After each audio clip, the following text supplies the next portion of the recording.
Hey everybody, before the show starts, we are happy to tell you about an event that we're going to be a part of. Thrive NC, presented by Blue Cross Blue Shield of North Carolina, celebrates how communities thrive when they are healthy and active.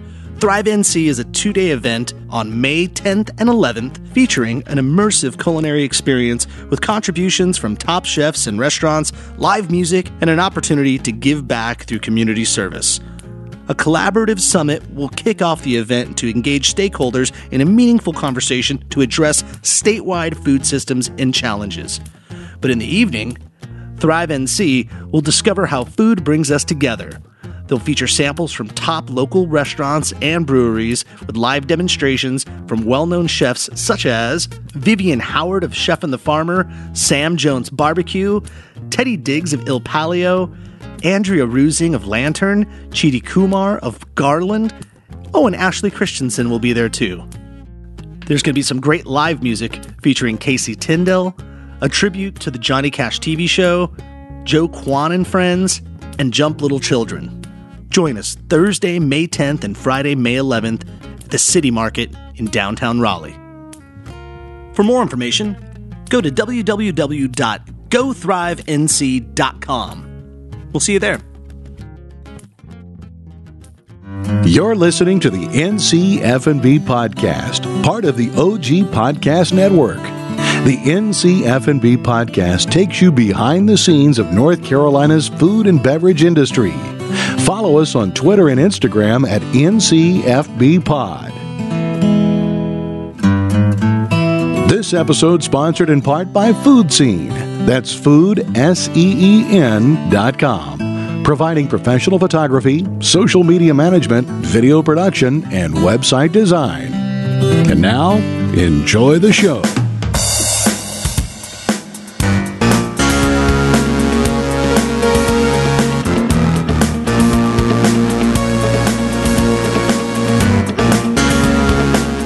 Thank you for listening to the NCF&B podcast. I am your co-host, Max Trujillo. And I am your co-host, Matthew Weiss. And today we have a serious mission. We are going to be talking about ending food waste and hunger. And no better person to do it with than the CEO of Hungry Harvest himself, Mr. Evan Lutz. Welcome to the show. Thanks for having me, guys. And you also brought a colleague in, one of your locals who's here in Raleigh, Mr. Bart Kriesman. How you doing, guys? Thanks Welcome, for having Bart. us. Good to have you on the show, guys. Yeah, it's great. And here we're talking about somebody that knows a lot about health food and good food. And right before we get the mics turned on, all we were talking about is junk food across the street from NC State. and Evan could have done a whole podcast on all of the burgers and donuts that he's going to devour on his trip while he's here in Raleigh. The occasional craving is okay. Right, sure. Well, let's jump in there. I mean, you started a company called Hungry Harvest. You started this company out of your college dorm room at the University of Maryland in College Park. And tell us a little bit about your inspiration and where you found the niche for this. Yeah. Well, let me start way back. Yeah, please. To when I was like 12.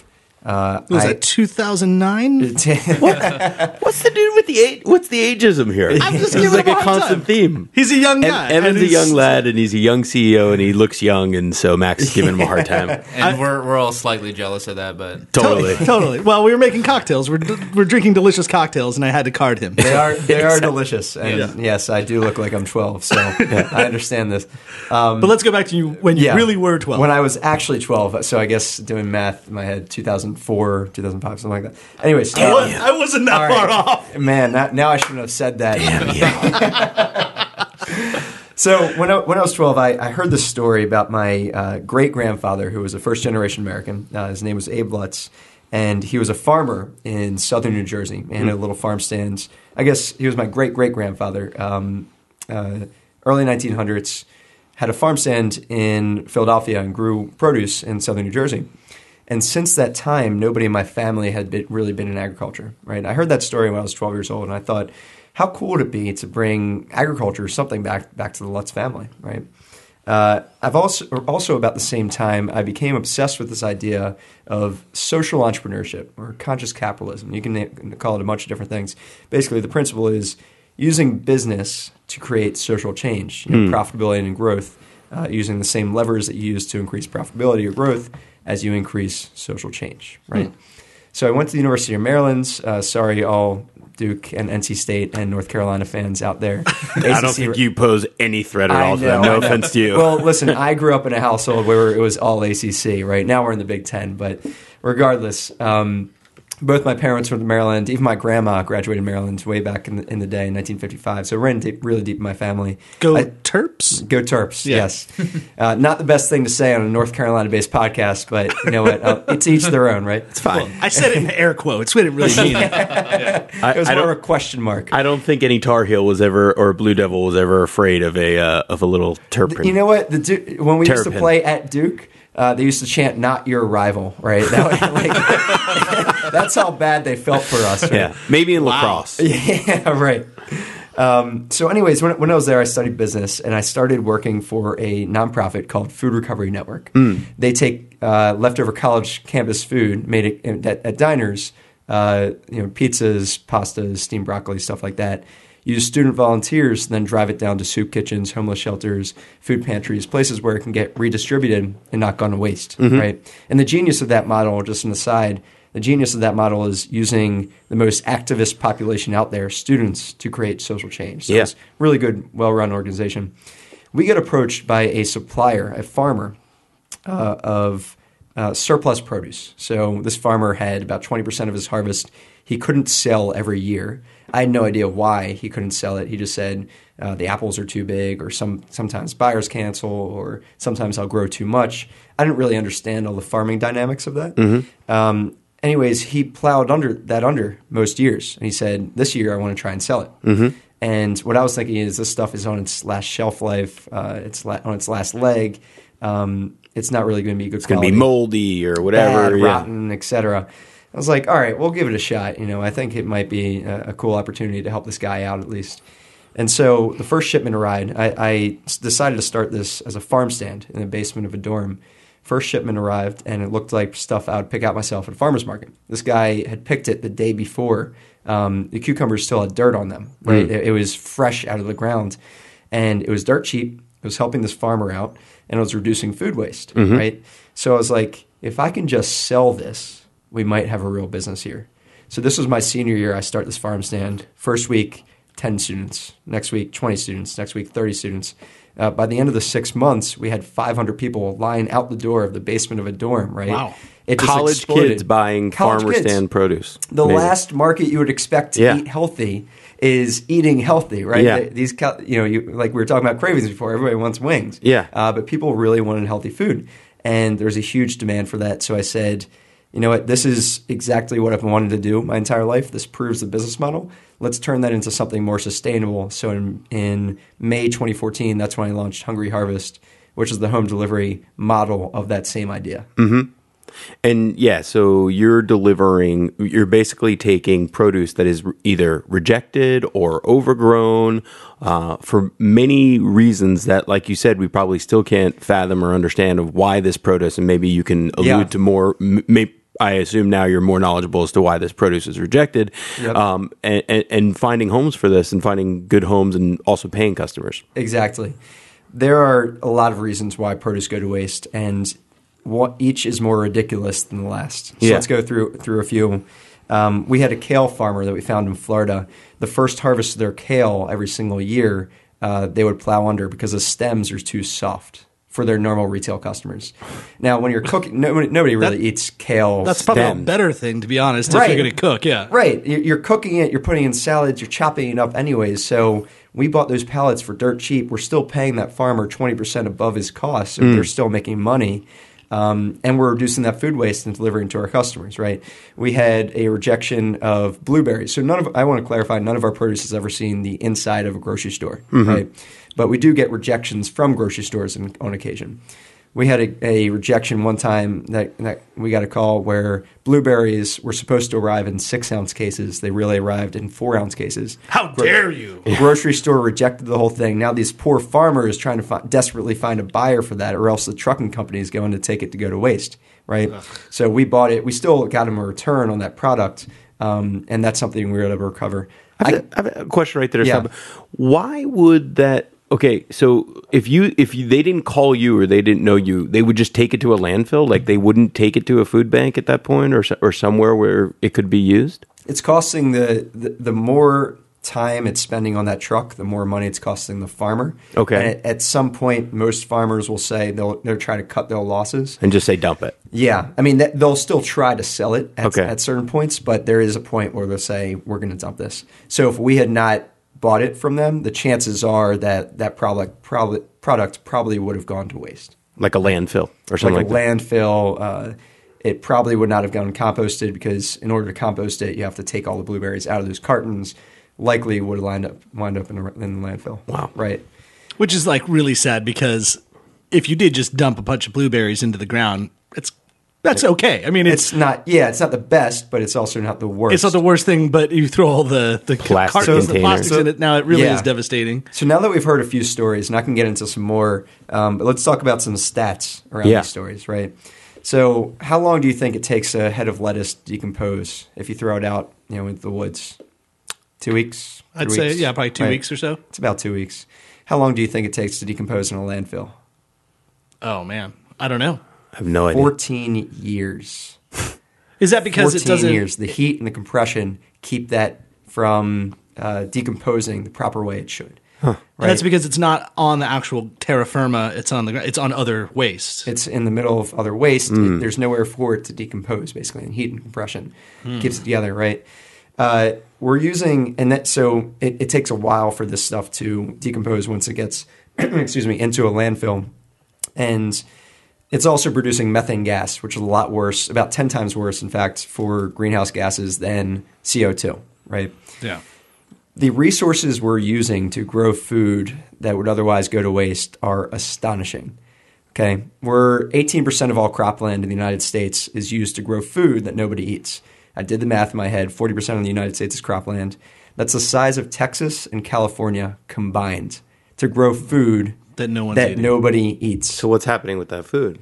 It's either being plowed under, it's going into a landfill, it's going composted. It's not being consumed by humans. Or what about animals? That's not including animals. Okay. Right. So some of it could be animal feed. Yeah. Some of it could be animals, but either way, it's not getting to people's mouths, where it's intended, right? Yeah. And we're also using 21% of the fresh water in the United States is used to grow food that goes to waste. And as a longtime Los Angelino, that breaks my heart because you have states that are severely in water droughts at all times. And I also did the math on that, on how much 21% of the fresh water. It's the size of Lake Tahoe.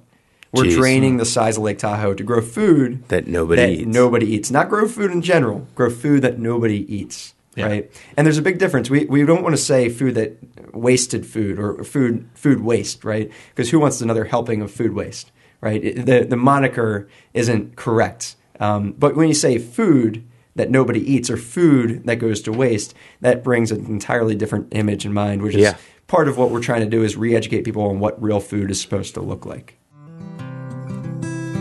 This next segment is brought to you by Meredith College's Master of Science in Nutrition program. We are speaking with Dr. Jennifer McMillan. Thank you for having me. So I'm the director of the graduate program in nutrition at Meredith College. Why are we speaking with you today? Well, we're speaking today to chat a little bit about our program. What are the prerequisites to get into the Masters of Science in Nutrition program? For our Food Nutrition Studies track, a student has to have Intro to Nutrition. And somebody would take that class in an undergraduate setting or...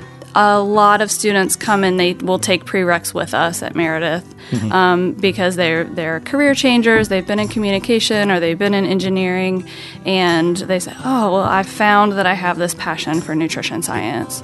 So they might take the classes with us. So we have summer options, and then they can take it just in the regular semester as well. If you are a male student and you needed the prereq, can you take the prereq or in the undergrad classes? That's a really good question, and as we've opened up to co-ed at the graduate level, that there are opportunities like that. So yeah, you could. You have to have Chem 1 with a lab, biology, and anatomy and physiology course.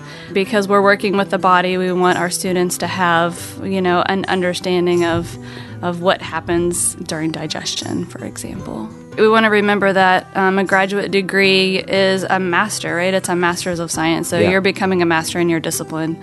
So we need to have some of that foundational knowledge. Though this curriculum is meant to really be hands-on in the community, working, doing nutrition education, working sustainably, working with the community.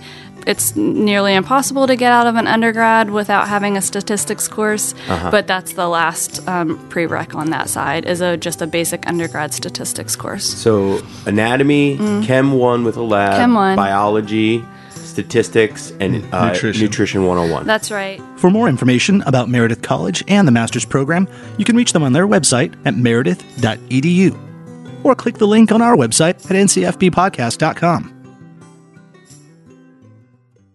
In advance of this episode, I received a box of Hungry Harvest produce, and I was like totally blown away, because when you do hear, it's a very, hipster thing, like, oh, like ugly fruit or whatever vegetables, like these are great. So in my mind, I was expecting a bunch of bruised this and that, and this tomato's on its last day before it should be thrown away. But I couldn't have been any more wrong. I received a beautiful, plentiful box, and we'll put it on our Instagram or on our show notes so you can see what I'm talking about.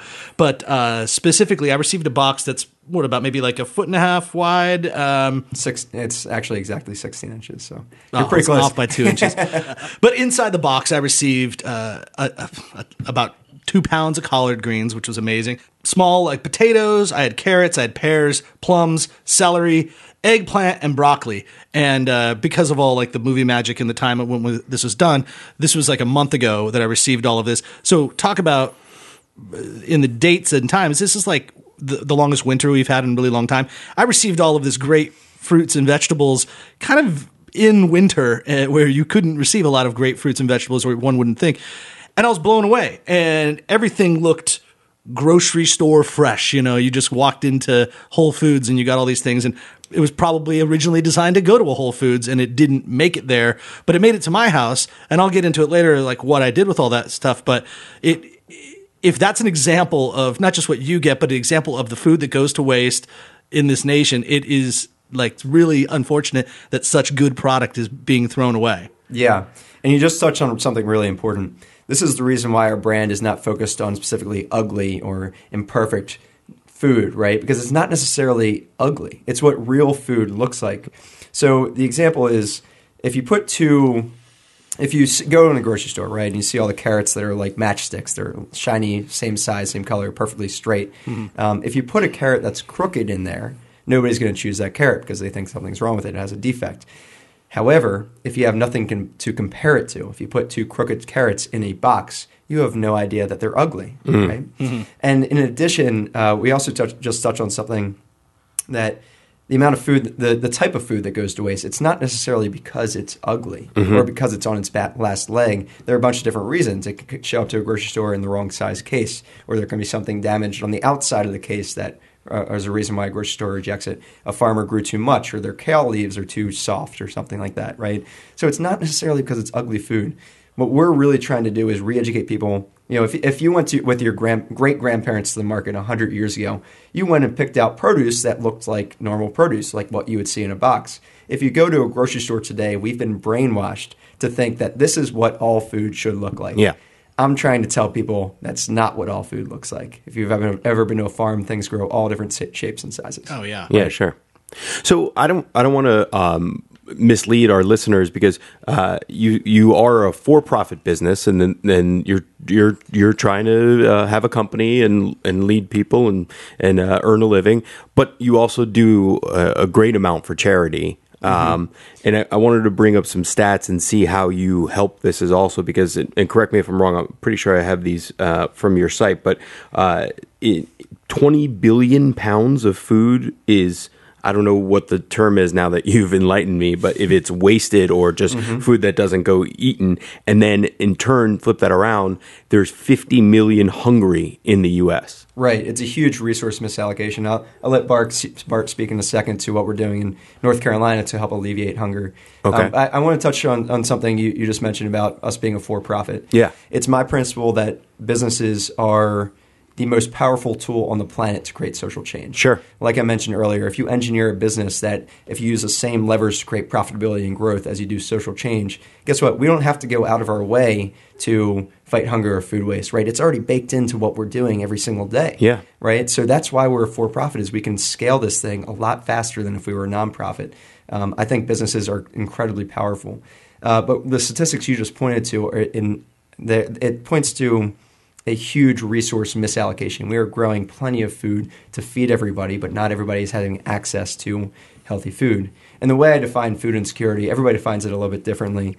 The way I define it is if somebody does not have access to or can afford the right types of healthy food, right? So if somebody can't access it, doesn't have a car, doesn't live within walking distance of a grocery store, or if they do live within distance of a grocery store, they can't afford it because it's too expensive, right?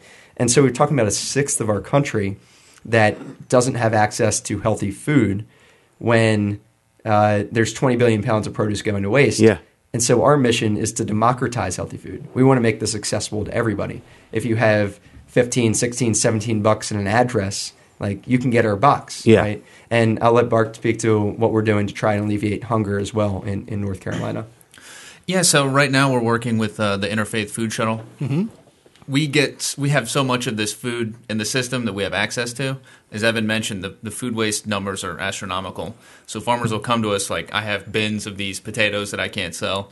And what we can't use, we give that to our donation partner, the Interfaith Food Shuttle, to plug into their programs. I mean, I'm not sure if you're familiar with the work they do around here, but they have a ton of great programs. And they're a fantastic organization. Right. And so we're very happy and proud to work with them. But again, we have so much stuff that we can't even use in our weekly boxes that we have plenty to give to them to support their programs. Yeah. I mean, that's crazy. Like your whole business is designed to take the food that isn't being used, and now you guys can't even get rid of all the food that you're trying to. So that just is an example of a distribution. A distribution misallocation. Problem. Misallocation of resources. Yeah.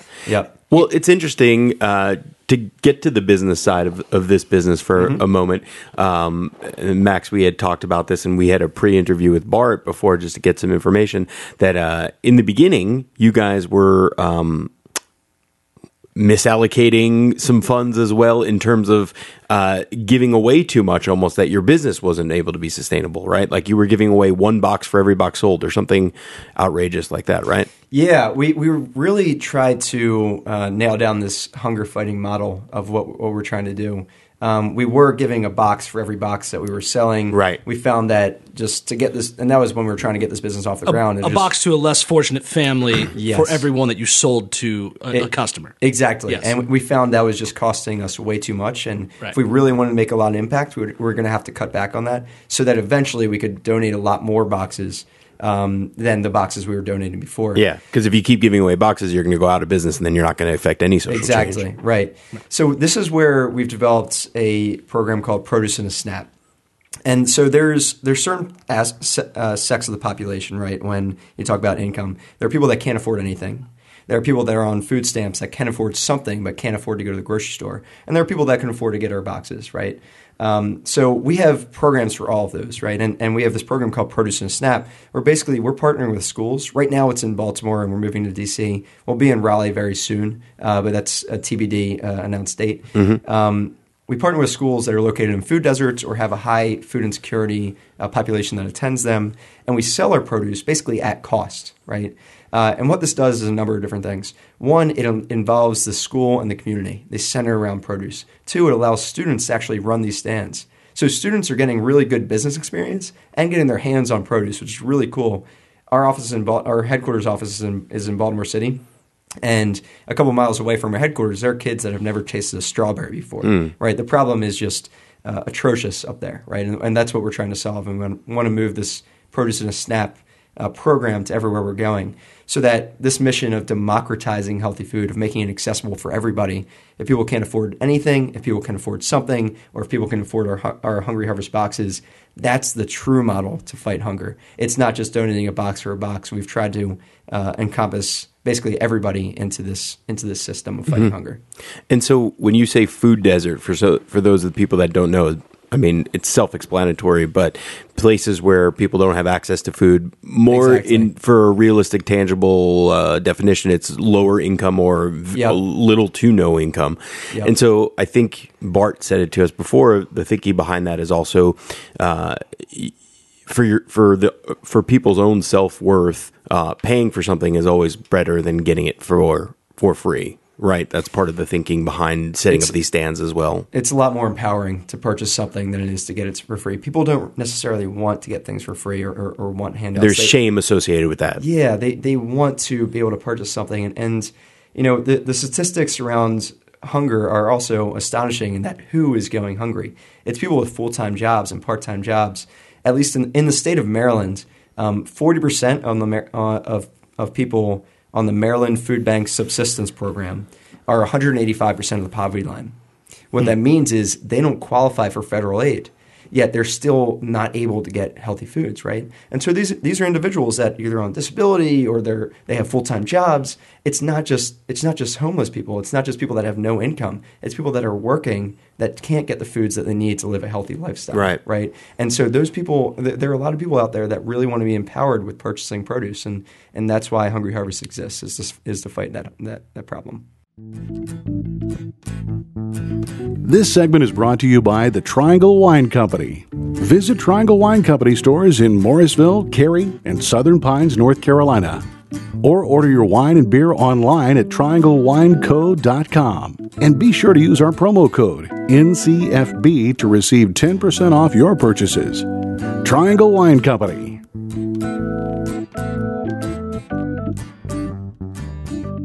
So I have a wrench to throw in the whole thing.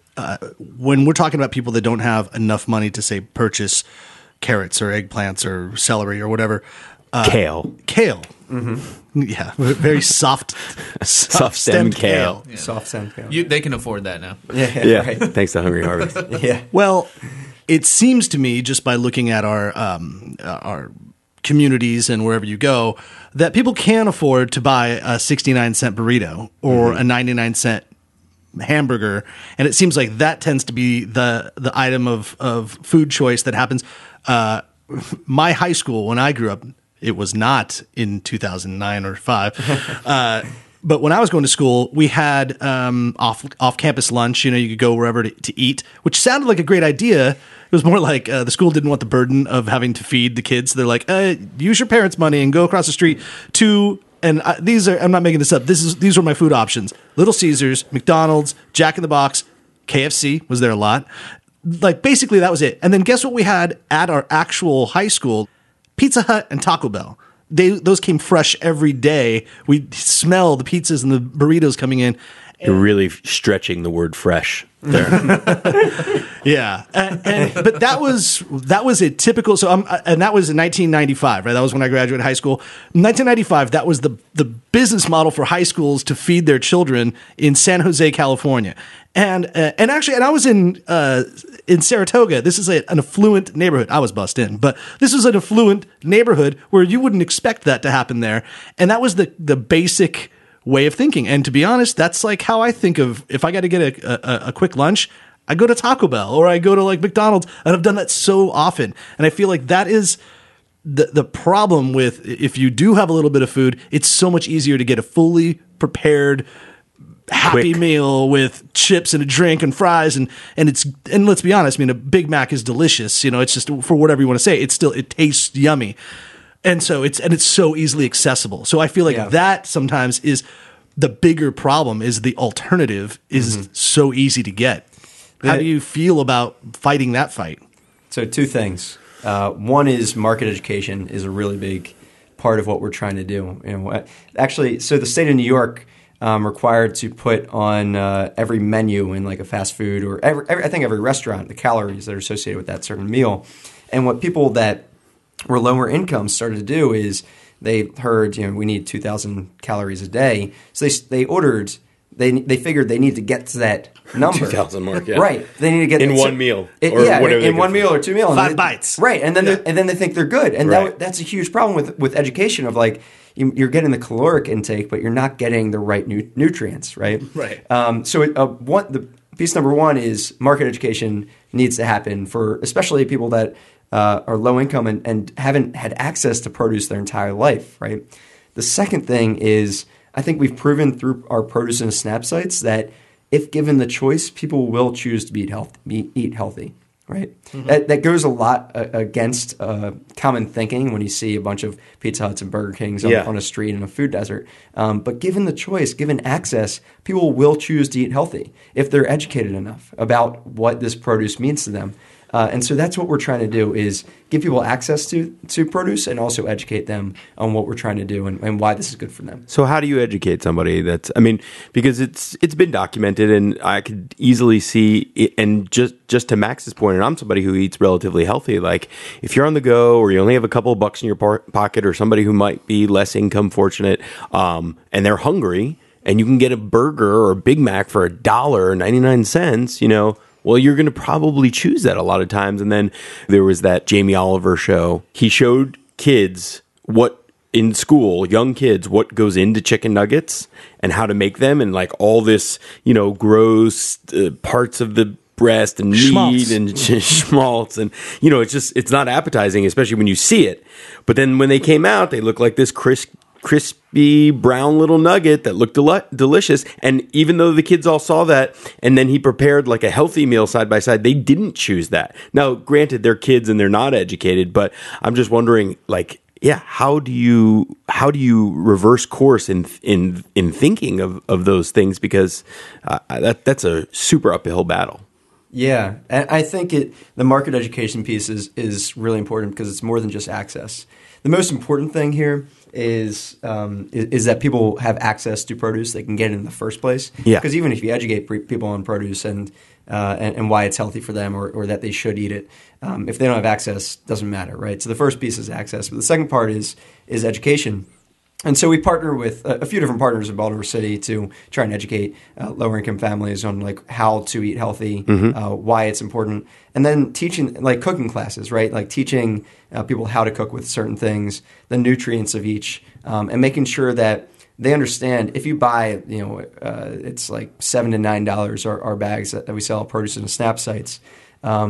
That'll feed you for a week, right? Instead of like $1, which will feed you for a meal, or $2 that'll feed you for a meal. So it's also the economic value as well. If you learn to cook, you can save more money and eat healthier. That's a big part of the value proposition. Teach a man to fish and they'll never go hungry, right? Right, exactly.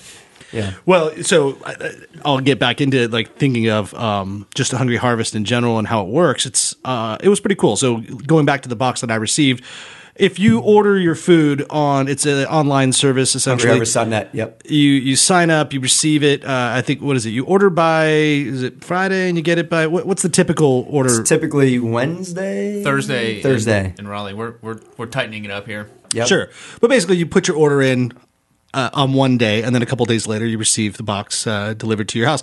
And it's kind of almost like you have it like an Uber delivery service sort of set up, right? Like you have people that work for you that will just drive it to whoever's house and drop it off on the doorstep. And so I received a great box, and then from within, and everyone knows, like I've mentioned a lot on the show, I like to cook, and so does my wife, and we try to experiment with things. And I was calling a lot of my chef buddies too, like, hey man, what would you do if you had all this stuff? And so during the time that I got that box, I went all out, and we did ham hock collard greens, made this great like pot liquor stock, one of the best stocks I could find, so that I could use that later to make ramen the next day. And I utilized the carrots, of course, to put in my ramen. I took these pears that we made, or the pears and plums, and cooked them down with my kids, and we turned them into hand pies and put a little cinnamon and sugar on the outside, baked them, and we made like a dozen. So I was throwing them in the kids' lunches for every day. And you want sweets too, like you don't just want, hey, here's celery sticks, enjoy, kids. You want them to enjoy food, and you want them to eat things. So we try to make fun food as well. What else did we do? We did we had all these plums, and we put those in the kids' lunches for snacks. We had a stir fry, roasted fingerling potatoes, which are super like that's chefy right there. Chefs love fingerling potatoes as opposed to the big old russets. But yeah, I mean, when I saw a bag of fingerlings in my selection, I was like, oh yeah. And Bart, you helped set that up with me, and I think you even asked me dietary restrictions or like what are you looking for? And it was good because you were asking Matt as well. And Matt and his wife, as you alluded to before, they tend to eat healthy. Let's stay away from the carbs and the high fat things. And so you were able to kind of tailor it, like concierge service to his dietary needs and wants. And, if you just don't like asparagus, you just check, I don't want asparagus ever, and you never get it. For me, I was like, I want whatever you give me, and I just want to be surprised, because then that's like my inspiration right there, and do things. And then I also make drinks all the time, like we're having right now. And so I like turn some of them into syrups and elixirs and threw some shrubs and all that. So the point I'm making is, if you're into food and you like to cook, this is such a healthy and inspirational way to cook, and then to get your family involved. And I think that's like where, as many times as Hungry Harvest can help the community and the government can help the community, how about you help your own family? Like you and yourself, you and your wife and your kids, cook and do things for yourself, and just worry about your own problem, your kids in front of you. And then hopefully if everyone else does that themselves, then you kind of breed good practices for you and your family to uphold, and they can do that in the future as well. And then we don't have to worry about buying 99-cent burgers, 10 years from now. Right. I'll get off my high horse real quick. I think you just nailed it. I don't know what I can add to that. That was. Can we use drop that the mic for our? Don't drop that mic. I rented that from Guitar Center. We're going to put that on our website. So you just touched on something really, really important too. Is people really sign up for the mission. They love the fact that we're fighting hunger and food waste. They don't agree with them, and that's why they want to sign up. They stay for the box. They love the product. Yeah. The piece of feedback I get the most is, you guys watch Chopped? Oh, yeah. I watch it all the time with my girlfriend. Like, we sit down and watch it, and we're like, oh, I would make that. And anyways, friends on that show. Oh, awesome. That's incredible. The number one piece of feedback I get is like, I feel like I'm an episode of Chopped every week, right? You get a box like, oh, what am I going to do with this? Except you have a week and not 30 minutes, right? Yeah. So that's really interesting what you just made, and everybody has something different. That's so cool. Yeah. Is like everybody uses their boxes different, and it's $16, and that basically is that a family that's for a family of 4, basically, if it's comfortable. Wait, throw the prices down, Bart. What is it? It's $16, and that's my wife and I get the mini box. That's enough for us for a week. Yeah. And then we have a regular harvest that's $25. That's for 3 or 4 people. And then we have a super harvest, which is for 4 to 6. So there's a lot. And the mini, just for context, has 10 pounds of produce for $16.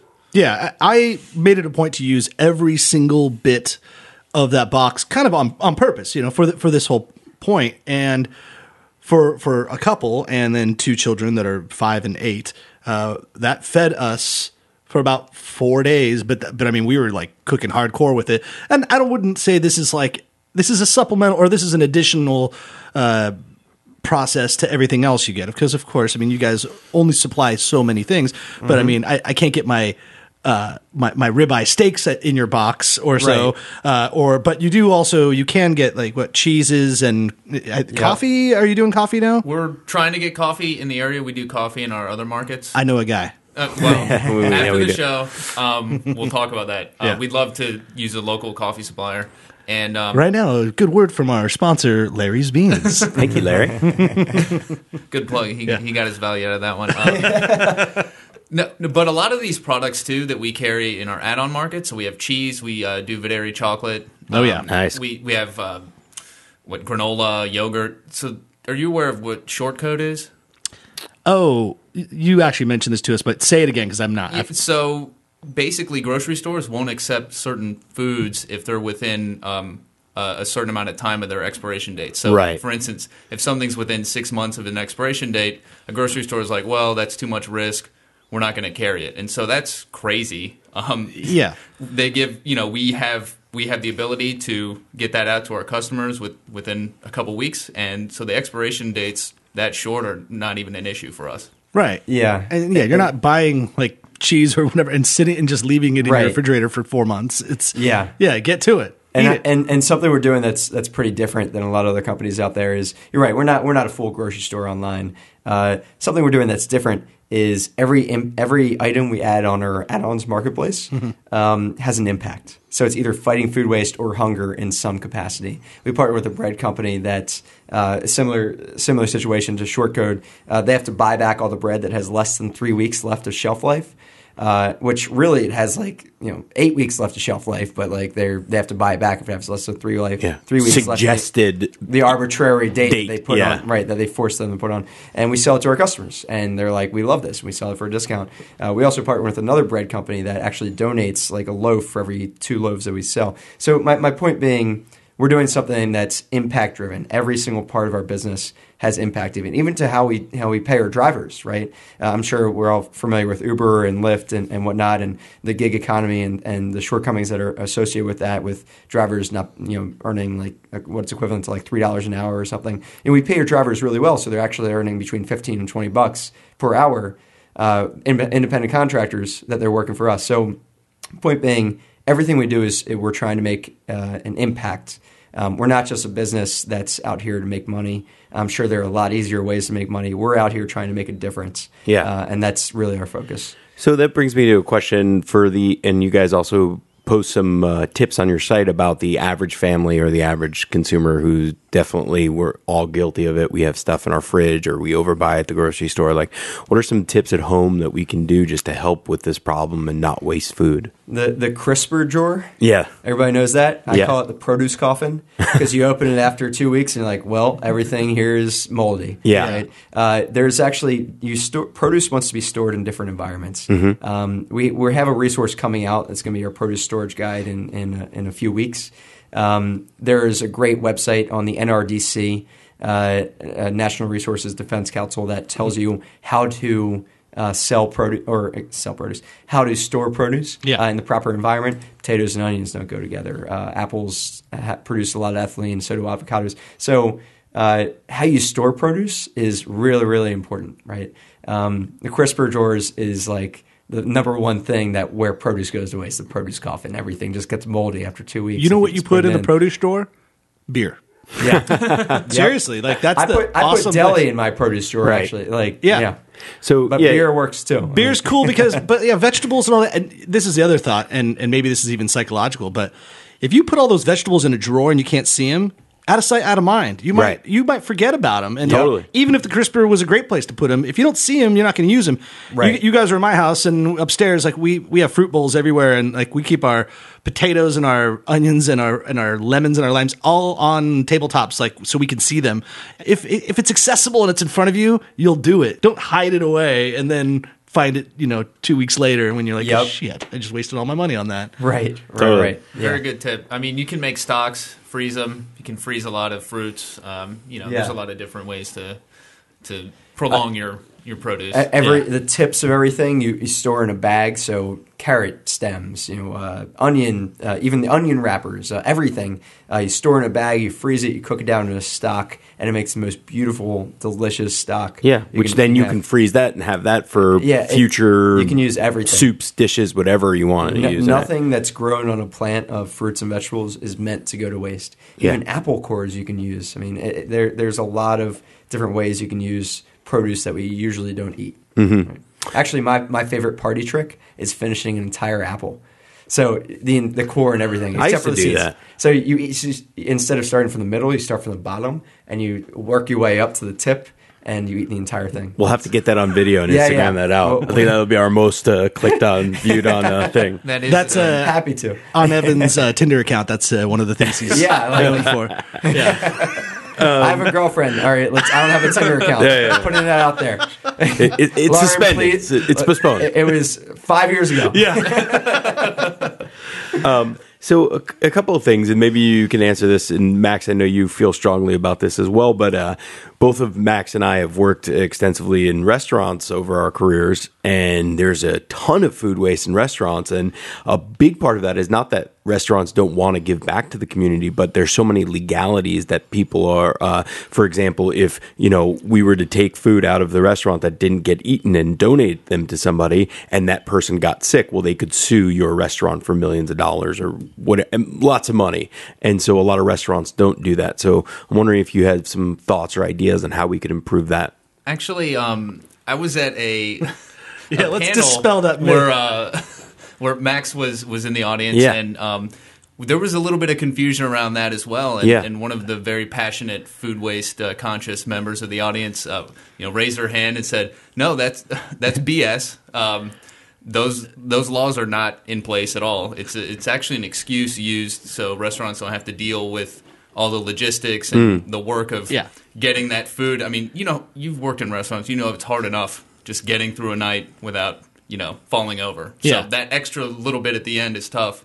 I think she quoted it as the Good Samaritan law, Yes. which is a la Bill Seinfeld. Emerson. Yeah. But it's Yep. not Yeah. really Seinfeld. It's a real thing. It's 1996, Bill Emerson, Good Samaritan Act.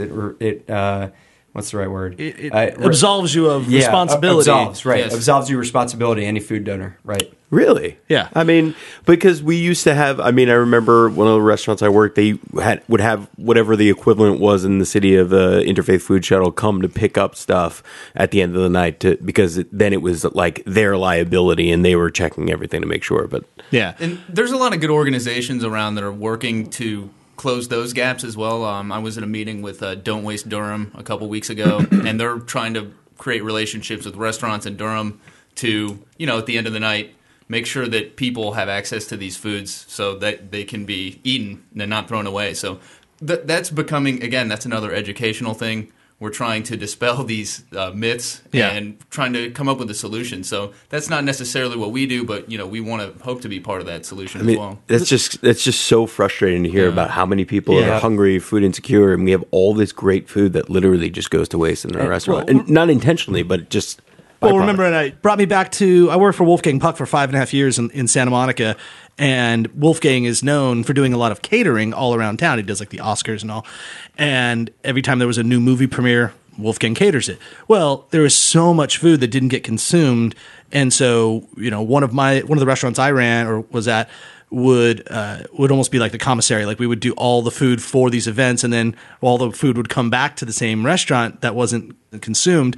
And my roommate at the time, Joe, he and I both were working there. I was a bartender, he was a server, and we just looked at all this food and just went like, we cannot throw this away. This is unbelievable. And if anybody's ever taken a vacation to Santa Monica, you will know that it is probably the most inhabited with homeless, and it's a great place to live if you don't have a house because the weather's amazing.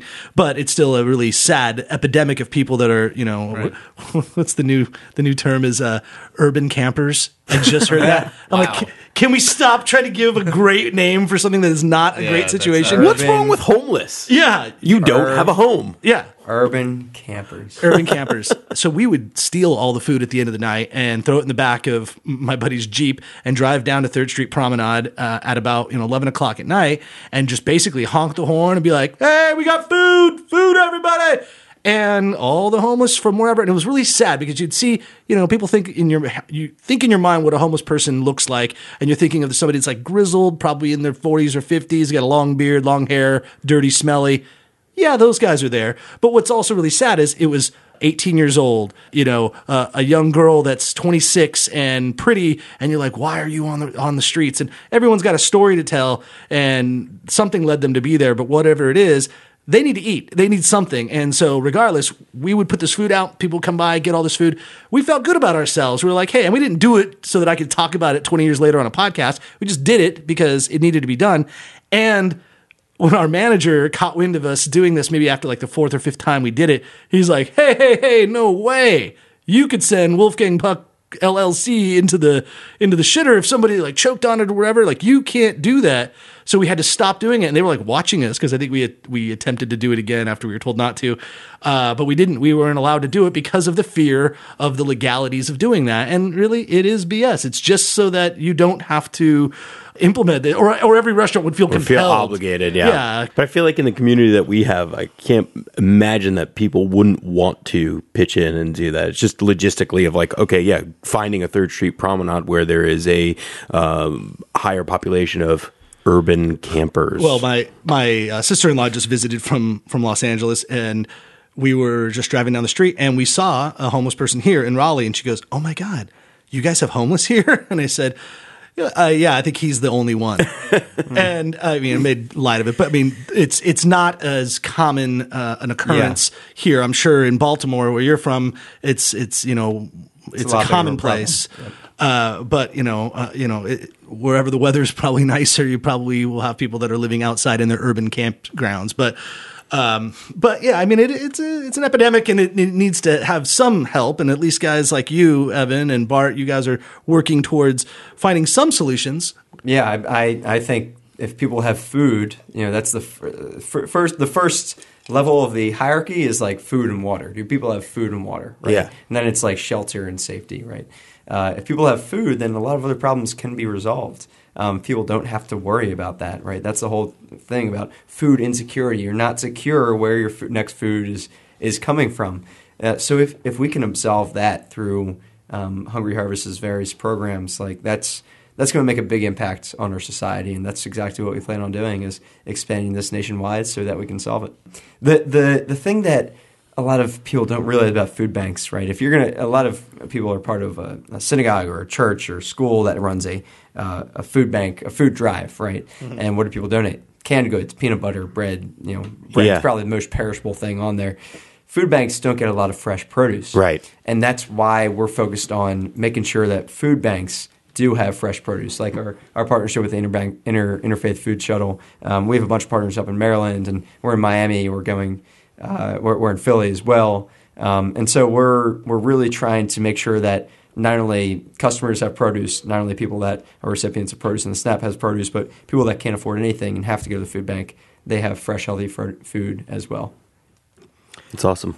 Hi, this is Mike Coscarelli from Anxiety Now. And Andrea Allen from the Hot Mess Comedy Hour. We just launched the brand new OG Podcast Network and wanted to let you know that you can hear ours and other great shows by going to ogpodcastnetwork.com. Also, be sure to follow the network on social media to keep up to date with new shows, videos, and live events. That's at OG Podcasts on Instagram, Twitter, and Facebook. Or you can subscribe to your favorite OG podcast wherever you get your podcasts. You were on Shark Tank. Yep. And so you're a big movie star now, TV star. Wouldn't say that. But. And you got an investment on Shark Tank. But and I heard that like they even doubled down on you. So please tell us, what was this experience like, and how did this affect your business, for the future? I got to tell you guys, this interview is just as intimidating as I'm sure. Yeah. So when Max walks down the street of downtown Raleigh, they call him Shark. Yeah. So Shark Tank was the word I use to describe it is exhilarating. It was a mix of exciting and extremely nerve-wracking, as you can imagine.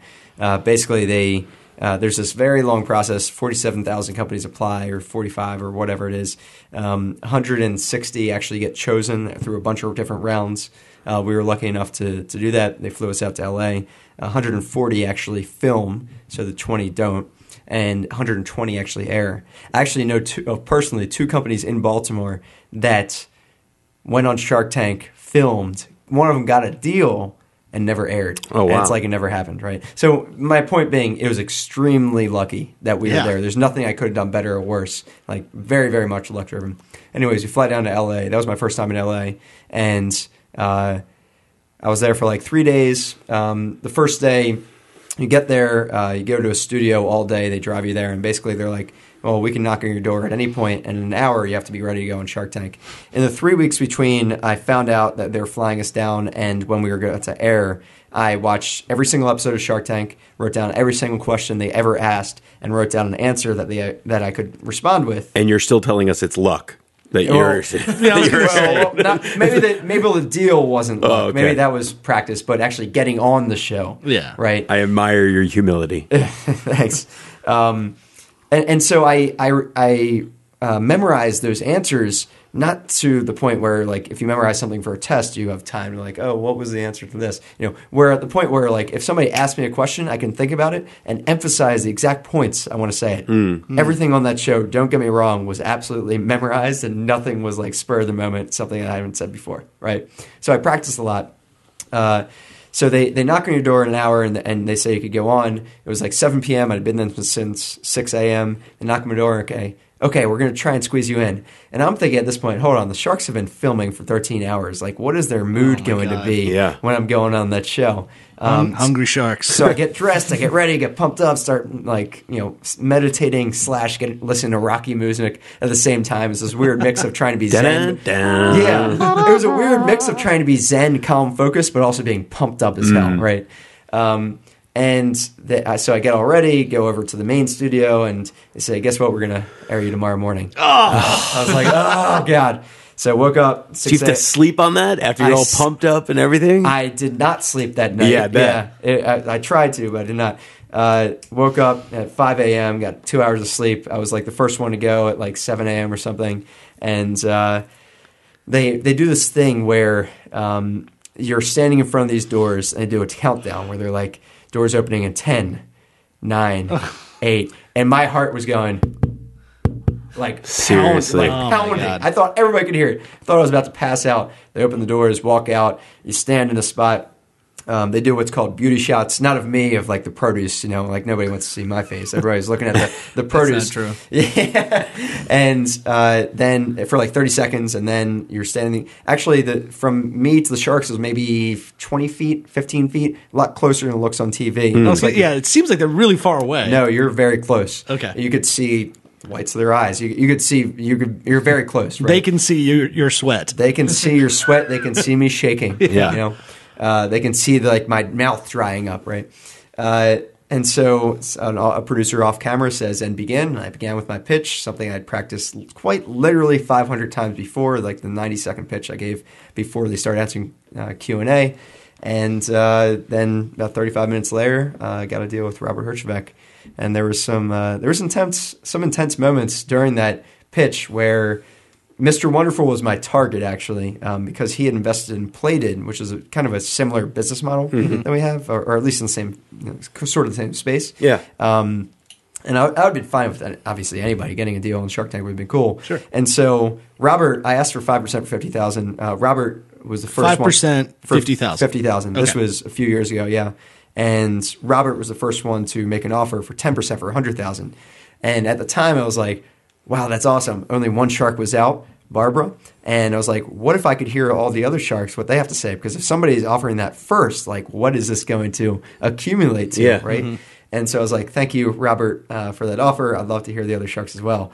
And as this is a reality TV show, Mark Cuban decides to be really dramatic in that moment. He goes, oh, what are you doing? And does this really dramatic moment. I was like, well, he's probably right.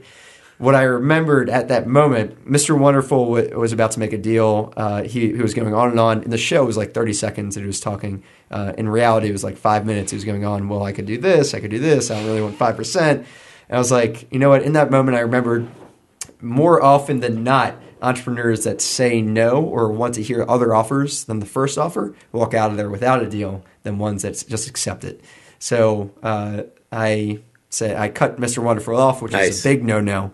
You don't do that if you've ever seen the show. Yeah. I said, Robert, he perked up, Mr. Wonderful did, and I said, I'd love to make a deal with you, and the rest is history. Aired about 6 months later, and here we are 2.5 years later. So are you still in touch with Robert? Is he still part of the? Does he still have 10% of the company? And do you talk with him? Yeah, we made a deal, and we work with his investment team. I mean, I don't talk with Robert a ton. We work with his investment group, and they were pretty helpful. Nice. In helping us make connections. They connected us with the Plated guys. There's kind of this Shark Tank family of companies per se that we can get connected with, and they help us, get re-airings and reruns and whatnot. So they're cool people. Nice. Yeah.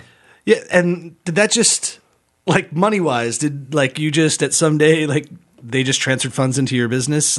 One day you're like, all right, now I got an extra $100,000 to do this, or was this an incremental thing? Am I asking too personal a question? No. You're asking fine questions. I mean, we made a deal, and the biggest. I do want to say the biggest benefit to Shark Tank is not necessarily whether you made a deal or not. It's the fact that you aired on the show. Yeah. So you're in front of 8 million people, and that's what boosted our business more than any dollars that were put in. Totally. Which is, we were at 4 full-time people working on this business at the time. After Shark Tank aired, we were able to raise a little bit of money, hire a full-time team, and so about 2 years later, we're about 45 people today. Nice. In 8 different states, and so it really helped us, just explode this business. Well, I think what I remember I remember seeing the segment, and wasn't it Barbara that what we talked about earlier was she kind of said she knocked you down because you were being too generous, right? Yeah, her exact analogy was actually she used an example of a different business that made $3 million in, I'm using air quotes, greedy profit. Those are my air quotes. She said greedy profit. And then they donated $1 million. And I'm thinking, I don't think she understands what we're trying to do here. We're not trying to make a bunch of profit and then give some back in a half-hearted attempt. Coca-Cola does that, right? They give half the country diabetes, but at the same time, they're helping build fresh water wells in Africa. Right. Like, you pick. What's helping the world? What we're trying to do is a little different in that we're sustainably building impact into the course of our business. We're baking in the impact, right? We're not making a bunch of profit and then giving it all away or donating at the end of the year. We're doing it while we're building the business. And that's, I think, the point that she didn't get. She said I wasn't greedy enough to be a business owner. First of all, I don't think business owners need to or necessarily should be greedy. In fact, the best business owners are servants to their employees, right? And that's the way I see myself. So I disagree that you need to be greedy. But the second of all, the thing I disagree with is that she said, I don't have enough grit. I was like, Barbara, I've met you for 20 minutes, don't make judgments. That was saying that in my head. I didn't say that. And you cut off Mr. Wonderful, and so that's great. I cut off Mr. Wonderful, and I was like, proves you wrong. But there you go. Good for you, man. I do just on a last note in Shark Tank. I do just want to say, this is absolutely a reality television show. This is supposed to be dramatic. Right. The sharks are. I don't know if this is their real person or they are different on the show than they are in person. I've never really interacted with any other outside of Robert. But I do know that they make a point to be dramatic on the show. Sure. So I don't want to discredit Barbara or anybody else on the show that's they're finding angles. Yeah, sure. That's what they want to do on the show, and I want to make sure the listeners of this podcast understand that as well. Yeah, right. So let me ask you though. So now you got this reality show bug. You going to be on The Voice anytime soon? You are my You don't want to hear me sing. You don't want to hear me sing. So on a serious note, before we wrap up, That was serious. This segment brought to you by McDonald's. I'm loving it. By their new healthy options. Yeah.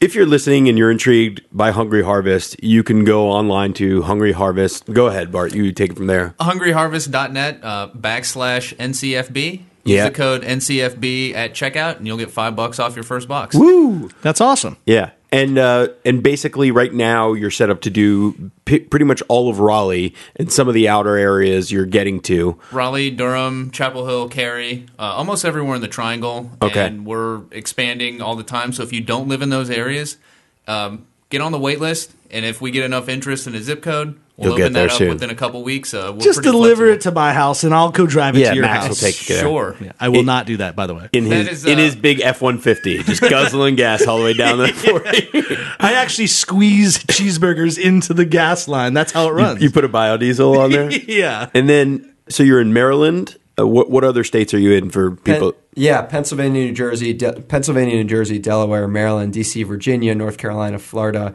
soon to be Michigan. Not New York yet. Not New York yet. Okay. Yeah. All right, that's a goal. And is the goal one day to be in all 50 states? Is that like yes, sir? The pipe dream? That's not a pipe dream, a realistic dream. That's the plan. Nice. Yep. We very much appreciated having you on the show. We also, as guests of the show, guests always get something lovely. Bart, you know what I'm talking about. Talking about an embarrassment of riches. Oh, wow. So we do what is this? We do the NCF&B gift bag for all the guests of the show. I'm so excited. Should I open it on air? Yeah, please. Yeah, of course. All right, so it looks like we got a bottle of alcohol. Oh, yes, that's speaking my language. Yeah, Social House Vodka made here in North Carolina. Yeah, all right. Coming out of Kinston. Then right there, those were baked this morning. That's from Michael's English Muffins. Our friend Annabelle Commissar has a great... I'm running the half marathon this weekend. These are perfect. You need Carb those. Load. Yes. Those the particular amazing. ones that you have in your hand are new. Those are sweet potato and cinnamon. That's a new flavor she's doing. Nice. Which is cool. That's a little Thank water you, bottle. Annabelle. You can have that for your T-shirt. marathon. Yeah? T-shirt. And that is the Ramona wine cooler, all organic, vegan, gluten-free, brought to our friend over the show, Jordan Salsito, makes out of Italy. Ooh, Guys, I've never been more excited about this. Yeah, and then you also have some coffee in there from Larry's Beans, which is one of our local coffee, and we mentioned them earlier on the show, does some of the best coffee and very much environmentally conscious as well. And then you got a little bag of happy hour vitamins. Those are great vitamins before, after, or during drinking sessions. You can take that. But our friend Ben out there in Wilmington created that. So that's a local product from North Carolina. And then our friends over at Bauscher Hep Oh, no way. also have some fantastic plates and flatware, but this specifically is one of their brands, Luigi Bormioli, and that's a 6-pack of white IPA glassware. So indulge, drink, have a great time. You guys are incredible. You know, I was really a big fan of you guys before the show, but now, like, and blow me away. Thanks, guys. Matt, what else you got? Well, I just want to say, guys, thank you for what you do. Evan, your story is truly inspirational. So as much as ageist as Max is, it's cool that at such a young age you were able to reach this social consciousness and achieve this much. So everybody out there, get your Hungry Harvest box and you will eat and drink very merrily. And thank you for listening to the NCF&B podcast. And I am the voice, Brian Hoyle. Guests of the NCF&B podcast receive a swag bag, including gifts from these exceptional North Carolina producers: Social House Vodka, Michael's English Muffins, Larry's Beans and 42 and Lawrence, Ramona Wine Coolers, and Happy Hour Vitamins. Thanks for listening to the NCF&B podcast. And if you've stuck with us this long, review us on iTunes and remember, 5 stars are encouraged.